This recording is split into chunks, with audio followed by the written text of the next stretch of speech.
Аят Машвой. Маша Хулдели Масана.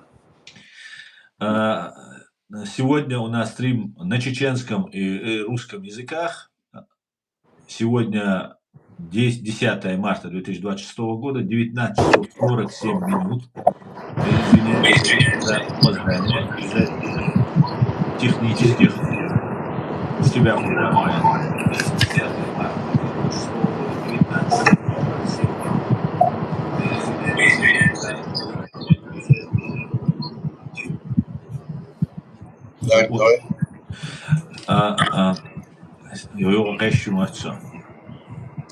Так, я начинаю, или ты как-то?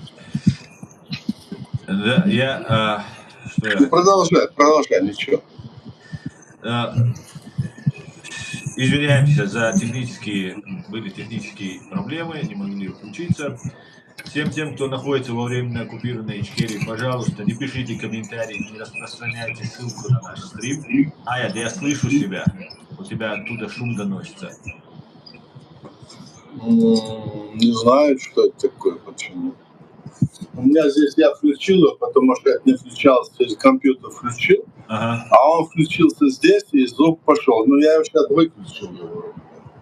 Вроде бы, сейчас. А ты можешь не звук выключить, а сам выключить аппарат, который у тебя включен? А? А YouTube YouTube что, Сейчас я вообще выключил, естественно. Полностью.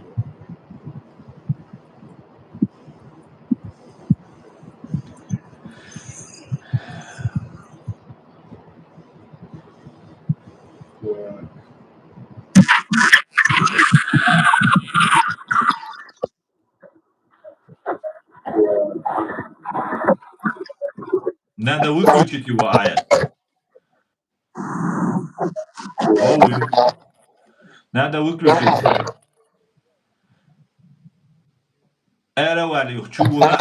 Опять зайди.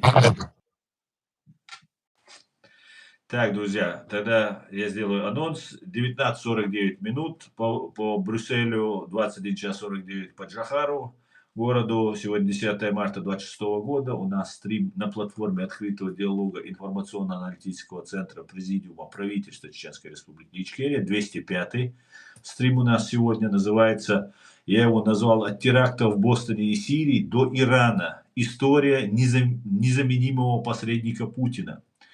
Такой же вопрос, аналогичный вопрос у меня есть в чате в YouTube. Пожалуйста, попробуйте ответить на этот вопрос. Вопрос, продаст ли Путин Трампу свою незаменимость по Ирану, как после бостонского теракта по Сирии.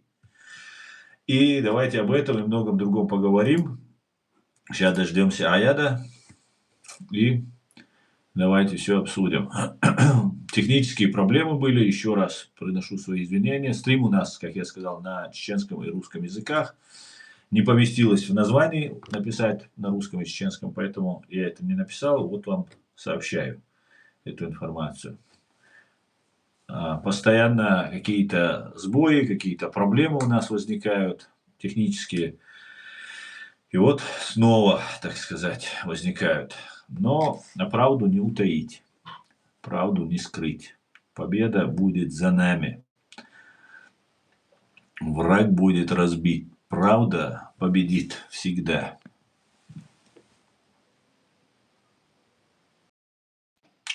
Рано или поздно. Аят. Так, хозяйство. Да, вроде я слышу тебя, да? Вот, отлично. Все, я анонс сделал, Аят. Я уже все сказал. И, как обычно, передаю слово сопредседателю Президиума правительства Чеченской Республики Ичкерия Аяду Идигову.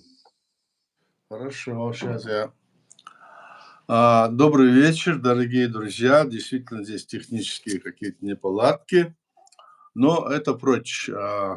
Речь идет сейчас снова о том, что вот война, здесь полностью идет движение в сторону того, что хотят захватить полностью Иран, в смысле того, что даже не территорию, а захватить власть в Иране и управлять внешне, чтобы свою марионетку усадить. Вот такая задача, как мы видим у Америки, у Израиля. Так вот вопрос только, когда мы начинаем мыслить масштабно, более масштабно, крупно, здесь вот вопрос о том, что идет такой вот спор идет, и этот спор вот уже не прекращается многие, скажем, десятилетия. Мы видим, что из этого что получается в конечном итоге. Куда это может привести? Что это такое? Но, по моему мнению, что вот эти вот противоречия, которые были конфессиональные и в прошлые века, и, да, и раньше, или были на основе каких-нибудь там, значит, национальных столкновений, прикрываясь, у руководителей этих стран и государств всегда вот ждали, что вот виноваты они потому-то, потому-то, здесь поэтому. В целом остальной мир и, скажем, современный международный право, ООН и другие, которые создавали это государство для того, чтобы евреи вернулись на свою родину, это вопрос решается очень тяжело. Одни не хотят, чтобы это государство было, другие не хотят, чтобы... эти не хотят, которые но Израиля не хотят, чтобы было, допустим, арабское государство на территории Палестины. Одним словом, вот этот вопрос перерос настолько в том, что обе стороны, скажем, и арабские, и теперь я имею в виду, собственно говоря, Иран – это не арабское государство, конечно, это иранцы, это Персы. другая нация, да, в прошлом персы. И здесь вот это противостояние как бы вот все как бы нагнетается уже многие годы. Ну, с 79-го года, когда там произошел переворот, пришли к власти эти муллы, так скажем. Они тоже так же, как и, скажем, израильские тоже верующие, тоже вот друг друга они ненавидят. И на этой основе они начинают там столкновения. Другие арабы-мусульмане, которые сунниты, но большинство из них как бы получается чуть ли не больше половины на стороне Израиля. То есть на самом-то деле это вопрос не межрелигиозный, хотя хотят его так преподнести. И наши друзья, которых мы знаем, с которыми мы общаемся, всегда почему-то напоминают, вот надо сделать, вот эти такие-то мусульмане, эти вот Аллаху Акбар или еще что-нибудь. Вот такие вот, у них вот такие мелочи ускакивают, которые выдают их внутреннюю, как говорится, содержательность. Мне кажется, что это ошибка, которую нельзя допускать и которую нельзя здесь как бы, значит, разбавлять это таким образом, чтобы все больше и больше в мире вот это противоречие подымалось, чтобы Запад, я имею в виду в лице Америки, и чтобы и другие народы здесь как-то относились к этому достаточно, ну, скажем, равномерно к обеим сторонам, с учетом того, кто здесь виноват в первую очередь. И можно было бы эти вопросы решать. Действительно, тот режим, который находится в Иране, он, допустим, нами, чеченцами, нашей властью, он неприемлем. Почему? Потому что он вместе с русскими, с этой империей боролся и борется против нашего государства. Он не признавал наше государство, вступал против нас еще начиная с 91 года прошлого века и до сих пор, значит, сегодня, когда он поддерживает Кремль в войне против Украины, тем более мы не можем этот режим поддерживать. Этот режим, ну, он такой диктаторский режим, можно сказать, религиозный, ну, то, что, ну, такой замшевелый такой режим, который диктует и, скажем, вбивает в голову своего населения, людей, молодежь, заставляет вот таким образом. И в пользу, и в пользу этого, скажем, движения, которое проводит в силу, допустим, иранский режим, на него идут тоже нападки с этой стороны. Поэтому этот вот этот военным путем вряд ли этот вопрос решить, по большому счету. Если даже сейчас, к примеру, победу одержат, скажем, западные страны, так скажем, западные, и эти арабские страны, и Израиль, и, скажем, Соединенные Штаты Америки, это продлится все равно недолго, ну, какой-то срок, может быть, 40-50 лет, не более. Потому что мир очень сильно меняется, и все, значит, мы знаем, наука, техника, все, что происходит, меняется. И все не будет стоять вот именно в этой ситуации, как сегодня. Основа должна быть заложена такой, чтобы в конечном итоге население, мир, человечество жило мирно. Вот что должно быть. Здесь вот пытается вырваться в другие космические пространства, на Марс, на другое, устроить там жизнь, то, все. Это развитие будет больше, мы видим даже по этим вот планам, которые стоят хотя бы тот же, скажем, скажем, американцы, которые строят, как это, Илон, вот я, к примеру, вот это хотел связать. У него такие мысли. Хотя для нас это фантастика, но в конечном, может быть, и к этому прийти все. Зачем это нужно? Неужели, скажем, рабское состояние народа, оно не может, как бы то оно не было, скажем, долговечным, терпеть его нельзя.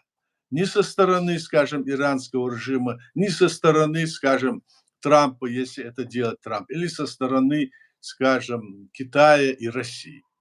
Здесь должна быть какая-то человеческая природа в первую очередь. Человеколюбие должно быть в первую очередь положено в основу. Этого мы не наблюдаем. Но надеюсь, что к этому придут эти страны. Надеюсь, что они это как-то вот сейчас, столкнувшись с этой проблемой, как-то решат этот вопрос. И я думаю, что то, что вот сегодня, вот вчера Трамп и, скажем, они заявили, с его окружением заявили, давайте прекратим войну, больше мы не будем воевать, на этом остановимся. Иран отказывает. Почему он отказывает? Потому что они заявили, что больше войну мы не остановим, это так не решается. Мы дважды с вами говорили, дважды с вами вели переговоры, вы нас убаюкали, а потом на нас напали, усыпив нашу, скажем, бдительность. Теперь надо решать этот вопрос таким образом, чтобы больше никогда таких нападений не было. Что имеет в виду, скажем, иранские власти, что они имеют в виду? Они, конечно, хотят утвердиться в своей власти там, они хотят этот режим сохранить. И кто хочет сохранить этот режим еще дополнительно в мире? Этого желает, как мы видим, и Россия, Путин желает, этого желает и Китай. И почему? Почему они этого желают? Получается, что с одной стороны, на стороне Ирана вот такие вот страны, с другой стороны, здесь вот Соединенные Штаты Америки и его союзники, так скажем.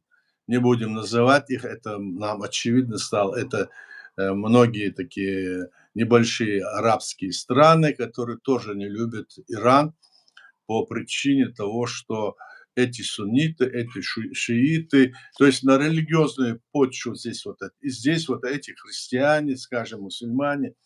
Вот такое противоречие. За всем этим кроется, конечно, вопрос материальный, экономический, военный. То есть это попытка, значит, подчинить себе все те движения, которые происходят в мире в смысле экономического развития.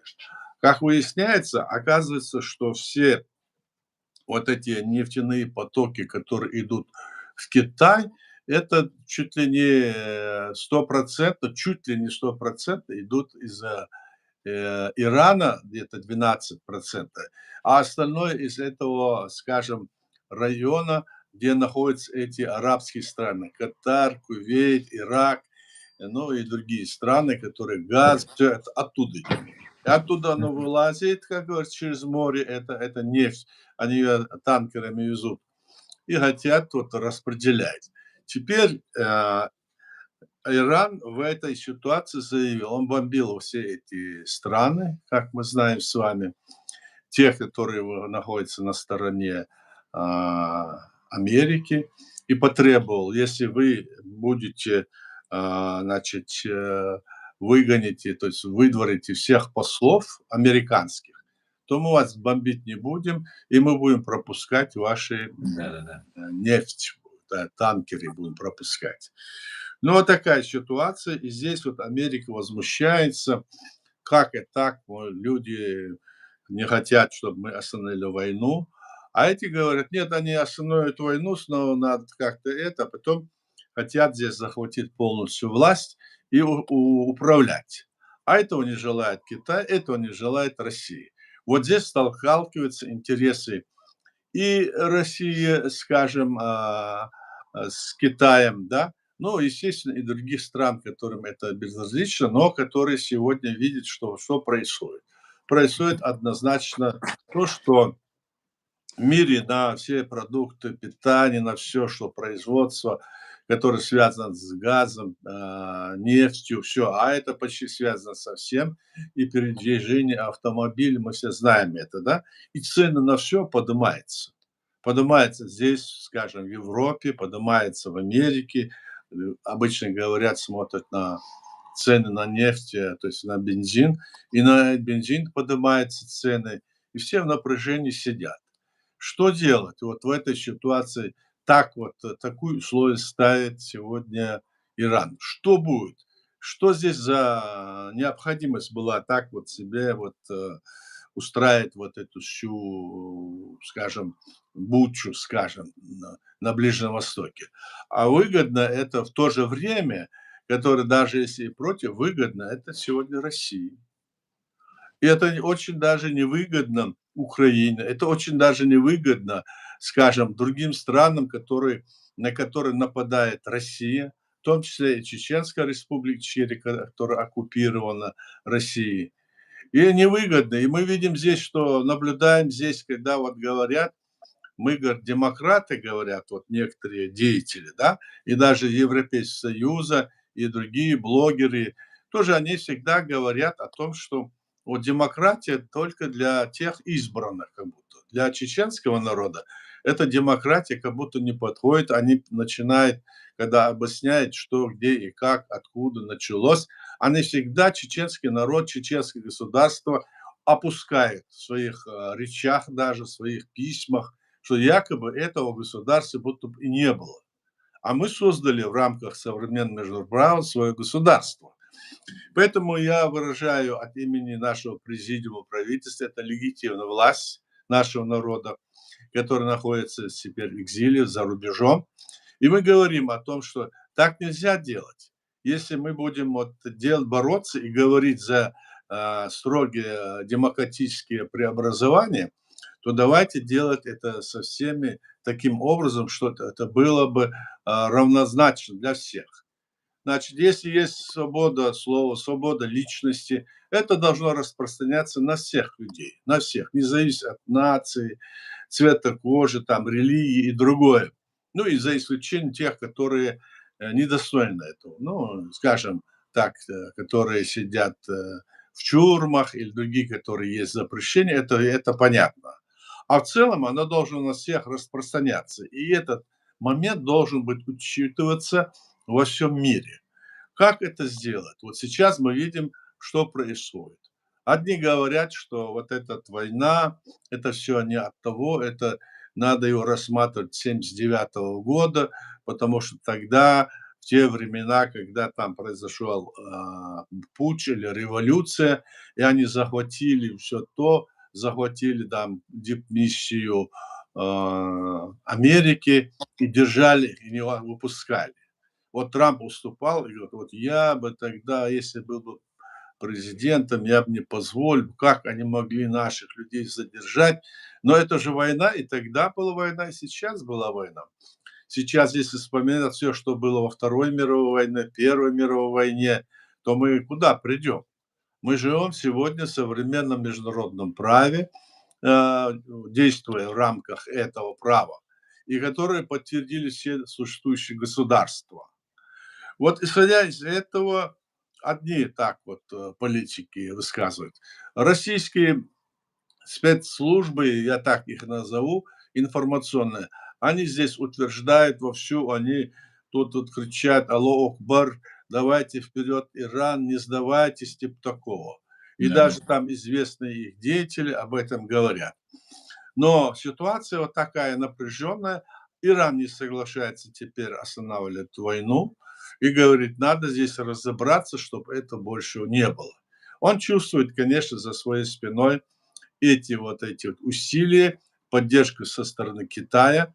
Китай, он заявил, давайте вот Китай и России там свободный ход еще другим этим, а остальным этим арабским, я так понял это, что давайте, если вы всех своих их послов американских не изгоните, и мы не будем здесь мирно там устраивать между собой этот, как говорится, вариант жития-бытия, то мы вам вот так устроим. Вот такое разделение сегодня, с одной стороны. С другой стороны, как бы вот мы ни говорили, для Украины это вопрос такой, что украинский вопрос, Украина, она находится как бы в тени. Все, что ей должно было быть по назначению, как мы хотели и видели, оно как бы в какой-то степени блокируется. И здесь открывается возможность России бомбить и убивать украинский народ и пытаться захватить территорию Украины. Что из этого получится? Мы думаем, что в любом случае, думаем, что не пройдет этот номер, у России это не пройдет. И в то же время то, что сейчас делает, скажем, президент Трамп и говорит, что даже санкции с них снимет, что он там вот то-то, то-то с ними, и с Россией, мол, так, и что он недоволен и Путиным, и потом недоволен и этим Зеленским, ну, эти президенты этих двух стран. И вот они тут начинают. Путин там говорит, предложил такую вещь. Давайте, мол, Путин предложил Трампу, в Украине ведем там международное управление. То есть там власти нету, они незаконны. А сам сидит там, извините меня, не буду его обзывать, как другие, так он же сам незаконный, абсолютно незаконный. Власть, которую они создали незаконно еще с 93 года, уж не говоря 92 года, 31 марта. Новая конституция, которую они приняли, тоже незаконно. Она не принята ни Думой, не принята Конституционным собранием, ни референдумом, а путем опроса населения. И потом после этого, когда вот все это произошло, придя во власти, уже несколько сроков, уже сколько, 20 с лишним лет сидит Путин на это и называет. Это вообще лицемерие, полнейшее лицемерие, Конечно. смотреть тебе в глаза и говорить, что черное это белое или наоборот. Вот эти вещи мы наблюдаем с вами здесь. Можно с этим согласиться. Человек, который имеет чувство собственного достоинства и считается хотя бы с собой хоть сколько-нибудь, никогда не скажет, что это справедливо. Вот такая ситуация складывается, Аслан. Давай на вопросы перейдем, там дальше будем. Мгм. Спасибо, Аят. Друзья, напоминаю вам, у нас в чате в YouTube вопрос следующий. Продаст ли Путин Трампу свою незаменимость по Ирану, как после бостонского теракта по Сирии? Ответили «да» 36%, «нет» ответили 64%. Проголосовало всего пока 50 человек, друзья, так что голосуйте. Это несложно, достаточно просто нажать пальчиком, дать кнопочку. Аят, Трамп, Трамп назвал, сейчас у меня к вам есть вопрос. Да. Как известно, исторически есть прецеденты, когда Россия делает общего врага и потом вместе, как шнурок, предлагает США, Западу решать эту проблему, как песик такой, бегает, виляет хвостом вокруг Запада и проводит теракты. Я писал текст, вы тоже его, наверное, видели, по поводу бостонского теракта, что за этим стояла Да-да. Россия, и это было выгодно России именно тогда. После этого бостонского теракта в 2013 году, затем появился ИГИЛ в 2014 году, и когда пока был ИГИЛ в Сирии, Россия захватывала Крым, ну и так далее, и так далее. Фактически вместе с Западом, принимая участие в антитеррористической коалиции, они одновременно захватывали одно из самых больших европейских государств.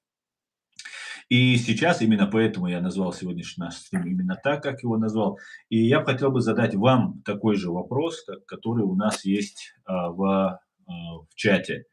Как вы считаете, Аят, все идет к тому, об этом я писал раньше, мы говорили об этом много раз, идет к тому, чтобы повторить вот этот сирийский и неоднократно и другой сценарий, то точно так же можно сказать и чеченский сценарий, Аят, когда 11 сентября, я просто не стал так далеко уходить назад в аналогию, 11 сентября 2001 года неизвестные, как потом сказали, что это была Аль-Каида, совершили налет на Америку, на Соединенные Штаты, и после этого началась большая-большая 20-летняя война США против мусульманского, арабского, афганского мира.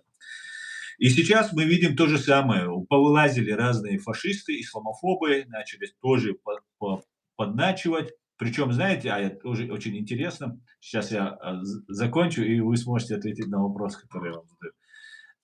Что вот, например, есть такой Максим Шевченко, ну, матерый антисемит, прикидывающийся другом мусульман. Его на каналы приглашают, с ним общаются.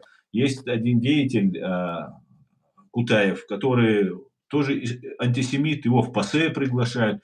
И вот трудно понять, кто здесь за кого, почему так происходит. Антисемиты, они приглашаются, каналы их не блокируются.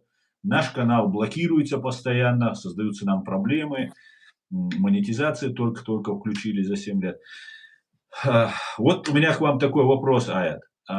Продаст ли Путин Трампу свою незаменимость по Ирану, как после бостонского теракта он это сделал и в 2001 году, после 11 сентября, ну и после бостонского теракта по Сирии он сделал то же самое. Как вы считаете? Ну, насчет бостонского так называемого теракта, это для маломальски посвященная вот информации, которая шла, было ясно, что это какая-то организованная акция. И туда важно было впихнуть, как говорится, чеченский вопрос. И, естественно, раз такой вот вопрос стал, вот это вот основание было именно против ребят там чеченцев, вот это вот якобы они поехали туда и начали вот там убивать американцев. Это совершенно недопустимо с точки зрения морали и адатов, и природы, скажем, чеченцев. Это не может быть, чтобы они это все организовывали. Мгм. Вся война, которая шла против российской агрессии, которую чеченский народ вел, шла только против тех, кто, допустим, совершал вот эти преступления. Известно же, что в России они сами организовывали взрывы своих домов. Скольких домов, я сейчас не знаю, они подорвали, сколько железнодорожных станций, что они что-то не делали. И все это потом они переводили стрелки на чеченский народ, и ни одного доказательства. Естественно, теперь они решили это сделать вопрос международным. Таким образом будет поступать сейчас Кремль, конечно, и в отношении этих вопросов, отношений, скажем, свои, которые есть с Ираном. И несомненно, я не сомневаюсь в этом, потому что эта империя, она, значит, не народом избранная власть, и будет действовать дальше. Наша борьба и борьба наших народов, которые, скажем, находились в составе Советского Союза, и те, которые сегодня незаконно втянуты в состав этой России, они не будут прекращать эту борьбу, потому что они никогда это не забудут. Не забудут и те, которые, скажем, пока этот вопрос не решится. Вот, допустим, Вторая мировая война закончилась, и когда вот это установились нормальные отношения, все эти страны нормально стали между собой вести. Но не только Россия, которая готовилась все время захватить весь мир. У них и лозунг был, и песни были, что они весь мир захватим, и все остальное. Конечно, я согласен с тем. Да, продаст. Россия снова поведет себя именно так, потому что это ее менталитет, этой власти, это ее суть. Я так тебе отвечу на этот вопрос, Аслан. Мгм. Спасибо, Аят. Я тоже думаю, что он продаст, и если что-то не произойдет, и в США люди не предпримут меры, которых Да, там хороших, понятливых людей очень много на самом деле. да, конечно. А, Тогда вот следующий вопрос. Next есть такая информационный такой ресурс есть, пишет, что США могут частично отменить санкции против российской нефти и сообщает якобы, чтобы снизить мировые цены на нефть. Как вы считаете, может такое произойти, чтобы Трамп снял частично санкции на российскую нефть? Именно то, что им как раз это и не хватает. Но, как мы видим из того, что вот я все время как бы для себя сам, подсознательно давал шанс сам, Мгм. Трампу, что он эту войну ведет для того, чтобы как бы здесь изменить ситуацию в мире, решить вопрос, скажем, с Россией. Но вот чем дальше вот это все вот так вот движется, и когда вот, он начинает и в той или иной форме все время где-то там за ручку тянуть этого Путина, который тонет, так, он его постоянно пытается как-то вытащить. В чем проблема? В чем, суть, вот казалось, вот этих отношений? Но мне кажется, что здесь есть что-то такое, которое увязывает их единой цепью. И почему это так? Посмотрим. Это, конечно, все равно потом вылезет. И вылезет ли это, скажем, через этот, скандал, который связан с Эпштейном, вылезет ли это, связано с тем, что они хотят захватить вот этот Иран, всю эту нефть в контроль взять над собой, или это вылезет с тем, что они, скажем, с Израилем ведут работу такую, чтобы там на месте тоже вот уничтожить Иран и разделить его на разные части. Может быть, это так или нет, это только покажет время. Сейчас мы видим, допустим, окончания этого вопроса пока нету, который вот сейчас Иран сказал: давайте этот вопрос окончательно решим. Мы не можем с вами так вот. В то же время эту власть мы не поддержим, потому что я сказал почему. И с другой стороны, эту власть тоже, которая сегодня пока за руку тащит, Иран, и те, Мгм. которые говорят, что здесь международное право и права человека и все такое, и в то же время на все это как бы сами наплюют на это, а для других, людей или других стран это непозволительно. Вот эти вопросы как-то должны быть ясно определены. Вот поэтому я думаю, что нам придется это еще подождать, что это будет, посмотреть. Вот так вот я ответил на твой вопрос, Ислам. Мгм. Спасибо, Аят. Так, у Асланбека был сейчас, чтобы не уйти далеко от темы Да. Асланбека, вопрос задам. Так, Асланбек Тутаев. Веллер и его русскоязычные пособники, добавлю от себя, из разных стран винят во всех бедах по всему миру мусульман. Видимо, хотят с Путиным объединиться и объявить джихад. А это уже было. Что вы думаете по этому? Но Веллер — это исламофоб, это однозначно, потому что там в своих высказываниях везде и всюду он выскакивает вот эти вот выражения. Да, Допустим, мы это когда фашист. говорим, мы же не говорим про христианский фундаментализм, не говорим про христиане, не говорим там про иудеи, мы не говорим. Допустим, я говорю о том, что я и наша страна, наша политика не такая. Хотя у нас тоже есть такие люди, которые на бытовом уровне разные там сказки плюют. Это не официальная наша позиция. Веллер, который был известный человек, скажем, в российской, скажем, средства массовой информации и в политике, он постоянно эту вот эту враждебную политику проводит. Они вот начинают, говорят, вот там мусульмане, вот они это делают то-то, то-то. А они сами нам, вот не только они, эта власть нам втягивала нас в то, что на нашей территории Чеченской Республики, Ичкерии, они нам втягивали вот эту вот, скажем, ваххабизм, сами нам навязывали нам его.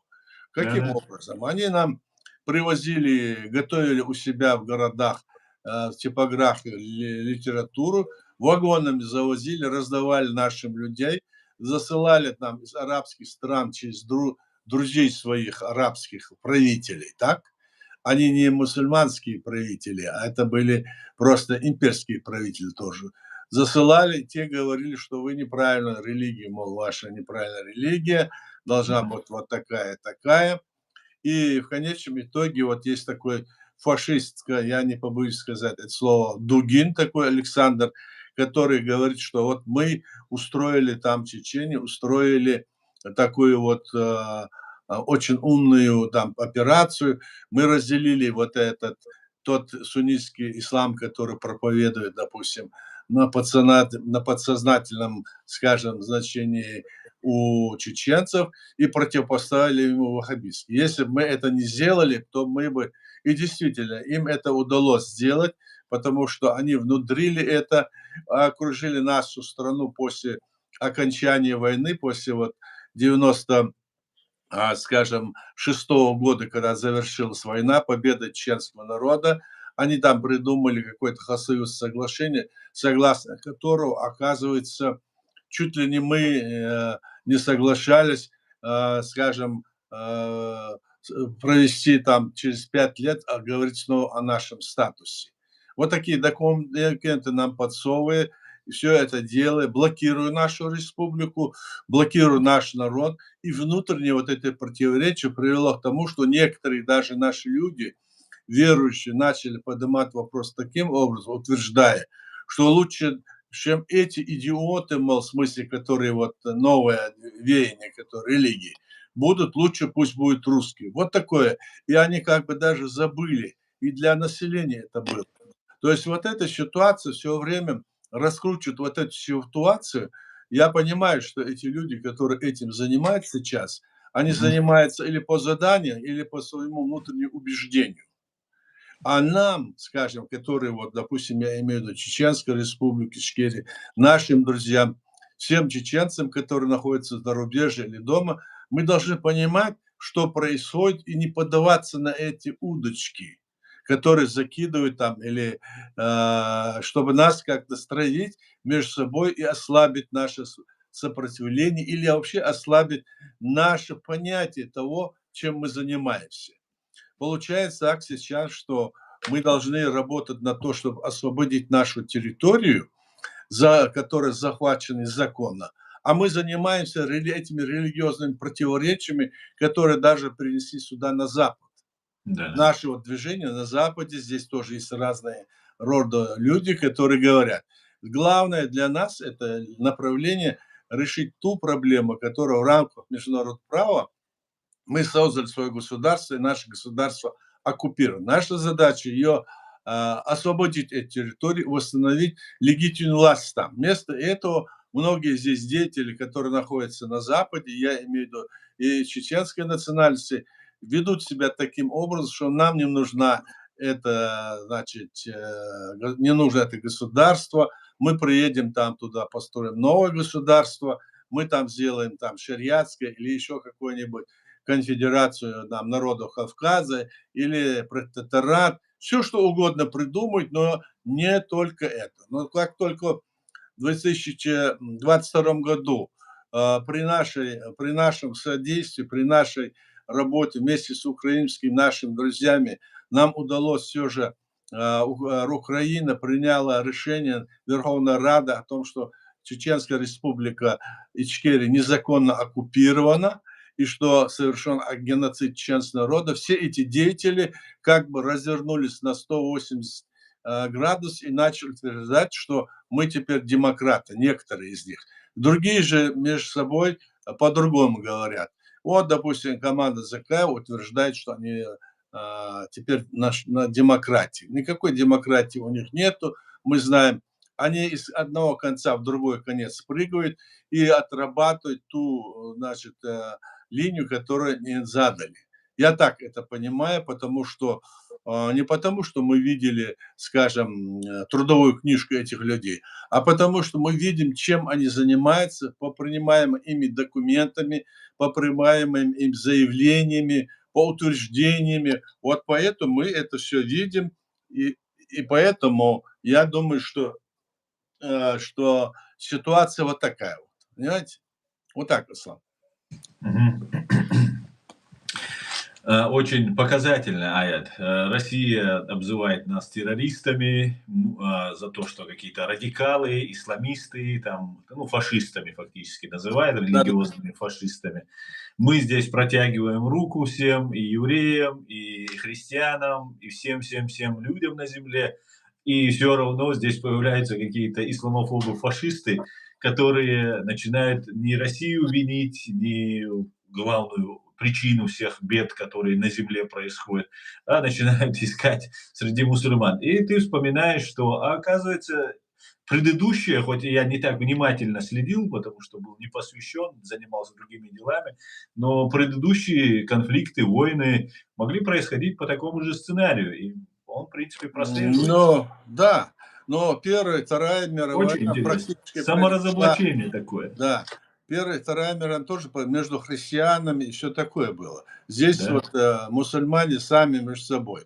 Теперь вот между конфессиональное вот это столкновение. Самое страшное, да? Вот это все они делают. И мы Мгм. должны понимать, что делать. Вот я еще раз повторюсь, что вот говорят, что мы хотим там а, прийти туда домой и построить исламское государство. Ну что вы говорите, товарищи? Исламское государство не может быть там, где нет мусульман.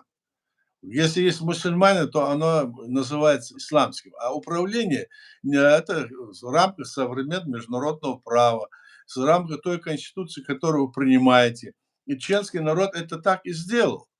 Если Конечно. это в этой стране большинство населения живет, скажем, мусульмане, то это будет, если так называть, то это будет исламское государство. Если христиане, то это христианское государство. Вот мы живем там в Германии и Франции, и в других странах, где есть христиане. Это христианские государства. Но это не означает, это вера, которой они придерживаются. А человечность, наше происхождение, о том, что мы на этой земле живем, это едино. Мы люди все. Поэтому исходить из этого надо. Конечно, вот эти страсти, которые разжигают для того, чтобы власти, находящиеся не христиане и не мусульмане, так, в большинстве своем, так, когда они сталкивают, именно власти сталкивают эти войны, они организовывают. Вот как мы видим сейчас. Вот, кто начал войну, скажем, против Чеченской республики? Кремль.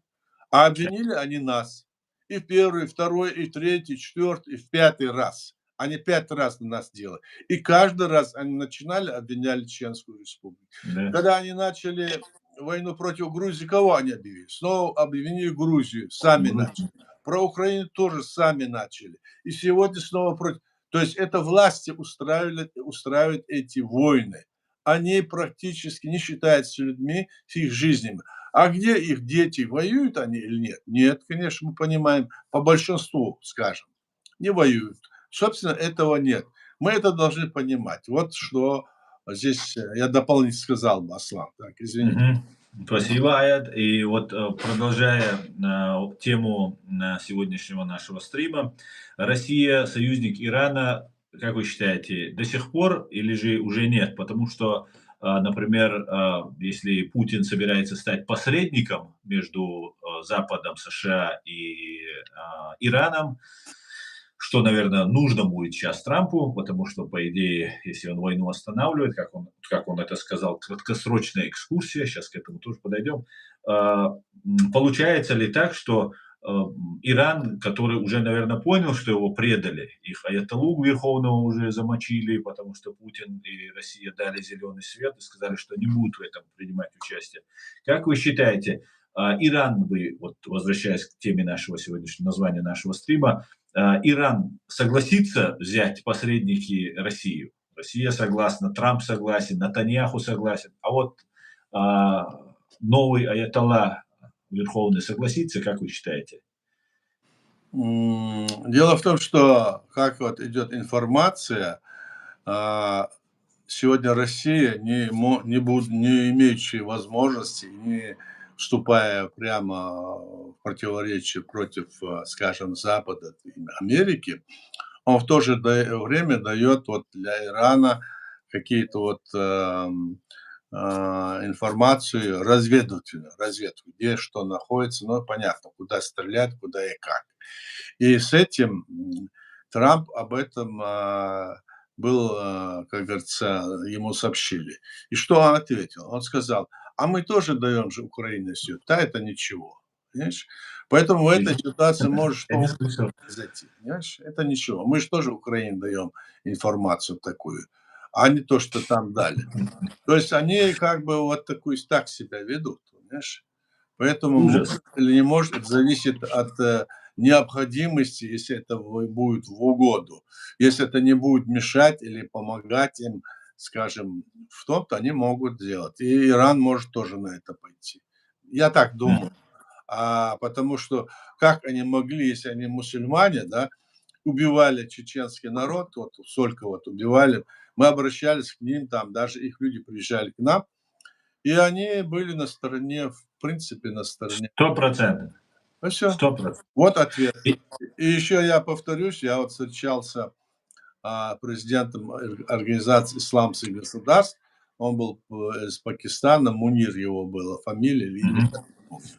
Когда я ему сказал, что вот такая ситуация, нам нужна помощь, защита в политическом, информационном плане, так, он мне прямо сказал: у нас у своих проблем хватает, вы сами, мол, выбирайтесь и все. Так мы же, как единоверцы на это. Нет, нет, нет, нет. Вот вам единоверцы, которые сидят во Да, власти. да. Вот такие вещи. По большому счету это так. Да. Я думаю, духовное управление, так называемое духовное управление мусульман России находится под полным влиянием вот этих и иранских вот этих аятол и вот этих сатанистов. Я по-другому не могу понять. Для удержания власти они используют шиизм и его извращают на самом деле от его настоящей сути шиизма. Ну, не знаю, в Вот, России как, Аслан, не знаю, как они с Ираном как дружат или нет, они полностью подотчетны Кремлю. Это разведгруппа, агентура, это все да, мусульманские управления, которые есть. Они были и у нас, которые были там, мы смотрели, когда здание КГБ было, значит, нами окружено, взято уже, собственно говоря, все они были видены.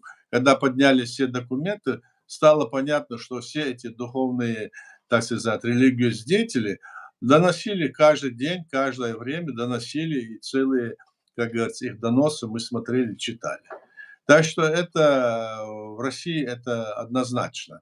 Даже от Степашин, когда мы их выдворили в 96 году, заявил, что ничего, у нас есть там, говорит, твои люди, 120 тысяч наших агентов. Вот, может быть, он и добавил, или, может, убавил, но, по крайней мере, мы это наблюдаем сегодня, мы это видим. Это же самое происходит в борьбе против Украины. Там тоже эта агентура, вероятнее всего, есть. Мы это чувствуем. Но они, украинцы, сами об этом говорят, некоторые. А да, это да, нет. видно, да. Вот такое дело. Да, совершенно верно. Трамп назвал операцию краткосрочная экскурсия. Значит ли это, что война прекратиться вообще. В принципе, я считаю, что с первых дней американцы победили. Американцы, израильтяне победили. Они сделали максимально, ну, по крайней мере, отсрочили угрозу для своих стран и максимально разгромили. И сейчас громят, и вроде бы пока еще неделю, 2, 3 месяца, по крайней мере, останавливаться, по крайней мере, не собираются, пока не заявляют об этом. Ну вот Трамп назвал, что все-таки эта операция будет краткосрочная экскурсия. Значит ли это, что война прекратится вообще, или же только участие Соединенных Штатов в этой войне? Но Соединенные Штаты Америки не могут выйти из этой войны, если Иран не согласится. А Мгм. Иран заявил, что мы не соглашаемся, и мы будем бить, и бьют по всем этим, скажем так, друзьям Америки, этих арабских стран, бьют по Израилю. Мы это каждый день мы видим. И когда вот я такое сообщение читал, разные блогеры, когда вот говорят об этом, я не верил это. А теперь я вот послушал американское там информационное их агентство, которое говорит, да, действительно так. Бьют, показывают, как они, их ракеты попадают. У них, оказывается, если верить им, большое количество запасов ракет, там, и снарядов, и все, что у них есть. этих шахедов. То есть они готовились, и они атомную бомбу хотели сделать. Но они в конце концов сделают эту бомбу. Видимо, здесь надо какие-то условия создать гарантированные. И то, что слово, которое сказано государством, оно должно быть жестко сказано и в то же время исполняемо. Должны верить этому слову. Как это сказали одно, а делают такие. 2 раза вели переговоры, иранцы говорят, так? Они взяли, на нас напали. Но, конечно, у них тоже есть свои основания для этого. Они ссылаются не на тот период, который вот сегодня, а, мол, еще с 70-го, 79-го, мол, года вы вот так вот начали, наших там представителей посольств захватили, война никогда не прекращалась, мы ее там, мол, рассматривать надо в таком ракурсе все это. А что сейчас происходит, остановится эта война или нет?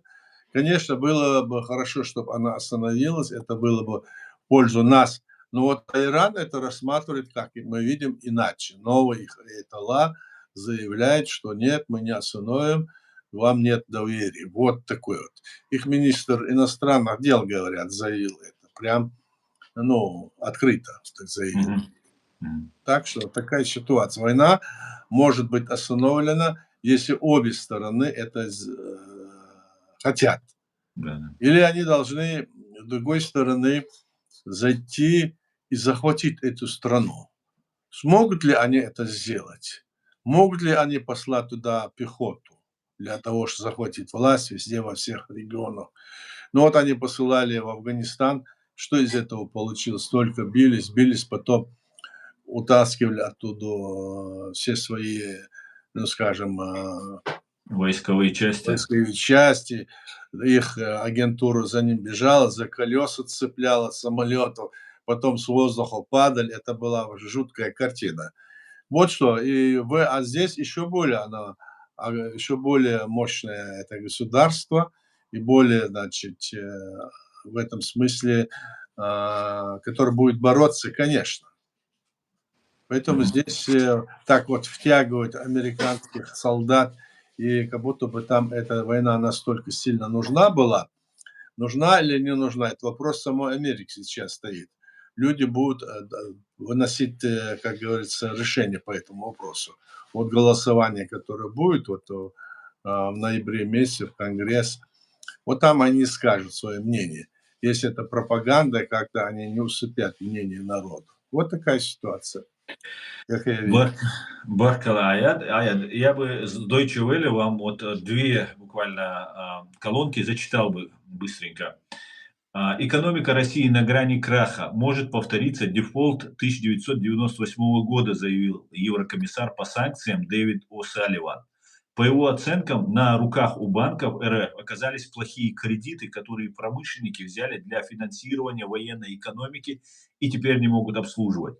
4 года санкций оказали значительное воздействие, сказал О'Салливан в интервью изданию.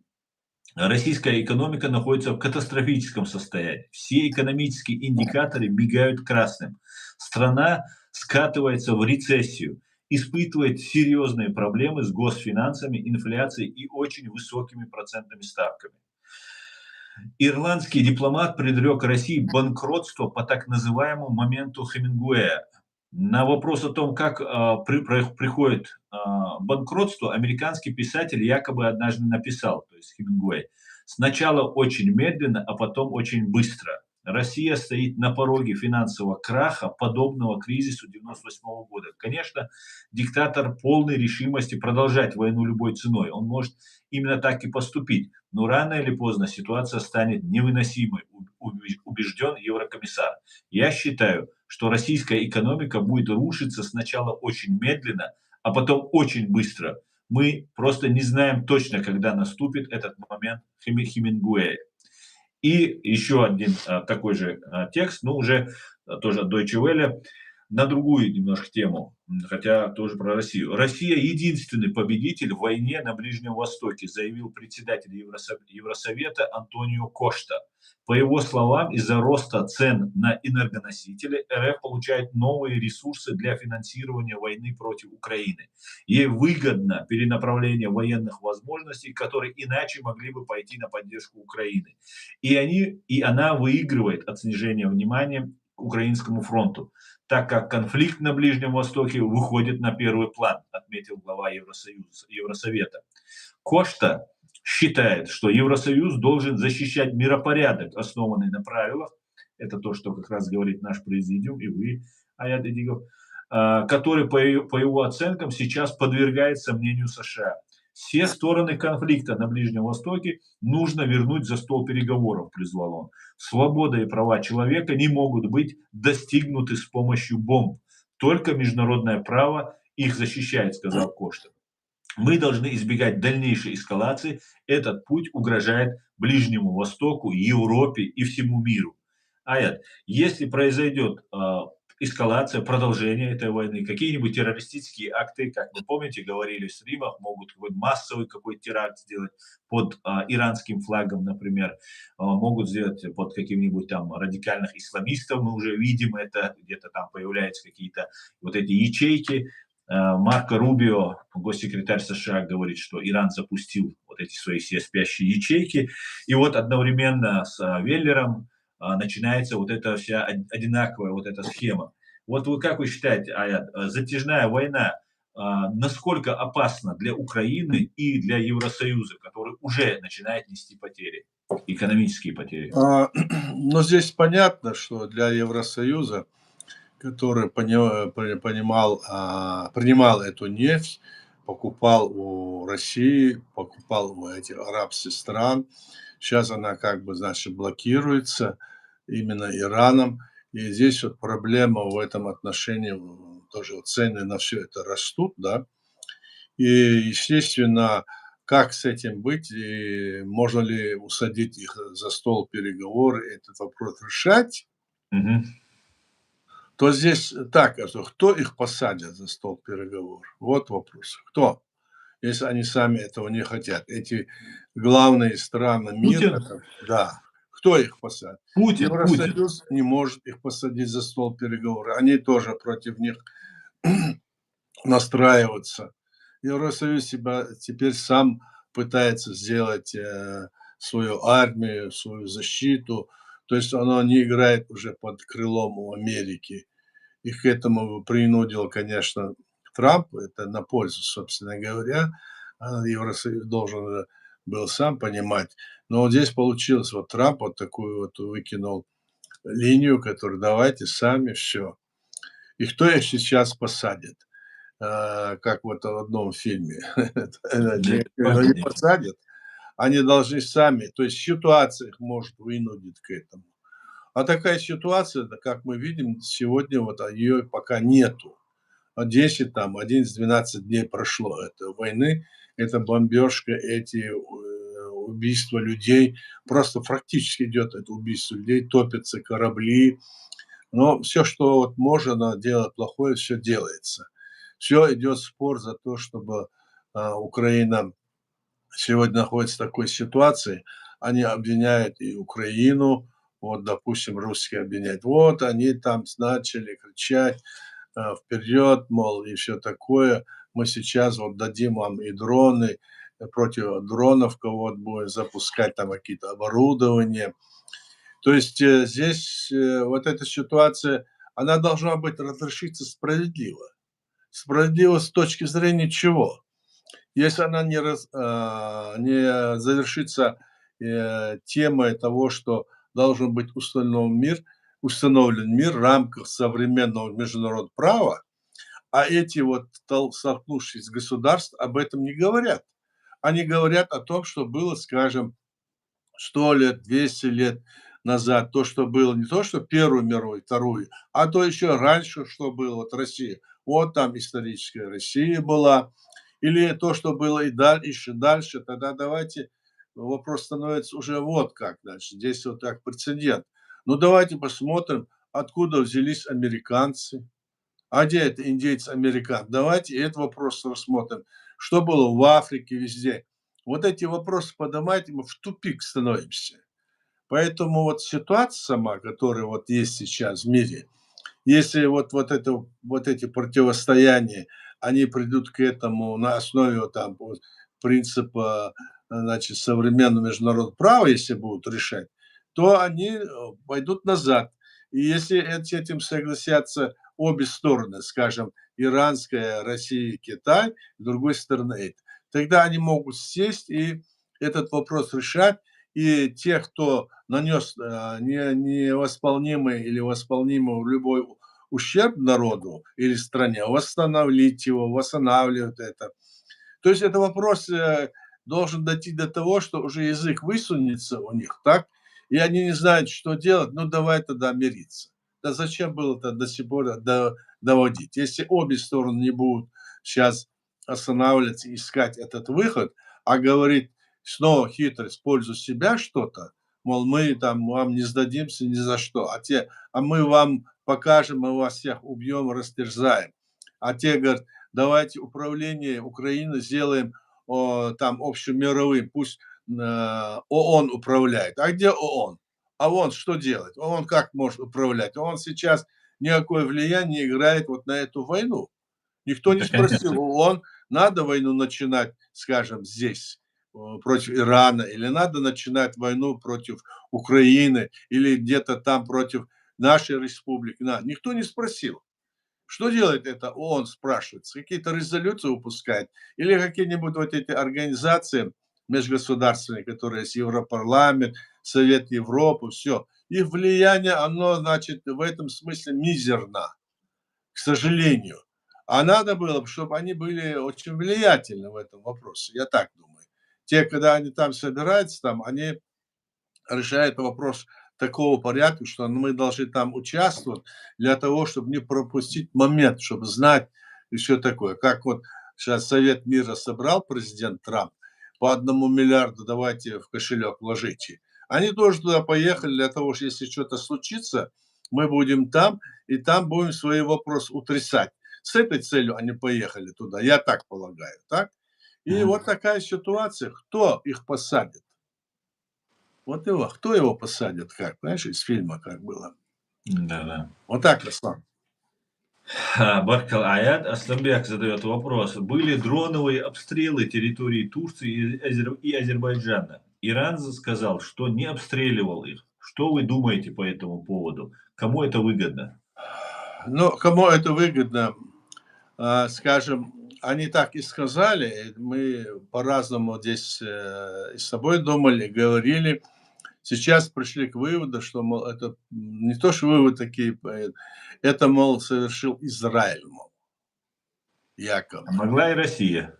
Могла и Россия. Но Израиль как мог это совершить? Ну, я Вот тоже думаю, не они говорят, отсутствует. Израиль. А если Иран говорит нет, тогда, значит, с этим разбираться надо. Ну, а как разбираться здесь? Ну, приведите доказательства, приведите еще что-нибудь, а не просто так заявлять тоже. То есть здесь идет война, и порой здесь и не столь разберешься, но все равно без этой разборки, предоставления доказательств или факта ничего нельзя, скажем, утверждать. А здесь, кроме этого, несмотря на это, идет вот эта ложь, ложь идет с любой стороны для того, чтобы оправдать себя. Вот такая ситуация в этом плане, Аслан, насколько я вижу. Хорошо, Баркал Аят, мы уже больше часа в эфире. Если есть вам что добавить, сказать, Аят, пожалуйста. Если нет, то предлагаю завершить наш сегодняшний Ну хорошо, очень давай завершим. информативный стрим. Завершим. ДРС Фуйлон, спасибо, Маш- было очень интересно, очень Давай, интересные, Адикель, Маршаль. глубокие вопросы. Адик Деалюэль. Я подвожу итог нашего Мгм. сегодняшнего голосования. Продаст ли Путин Трампу свою незаменимость по Ирану, как после бостонского теракта по Сирии? Да, ответили 37, нет, ответили 63%. На этом сегодняшний опрос завершен. Спасибо, друзья, что смотрите и поддерживаете. Аят, еще раз вам большое спасибо. Бандерика тебе тоже. Всего самого хорошего. Адикюэль Маш Ойль. До свидания. Алик Верин. Алик Верин. Алик Верин. Спасибо, до свидания.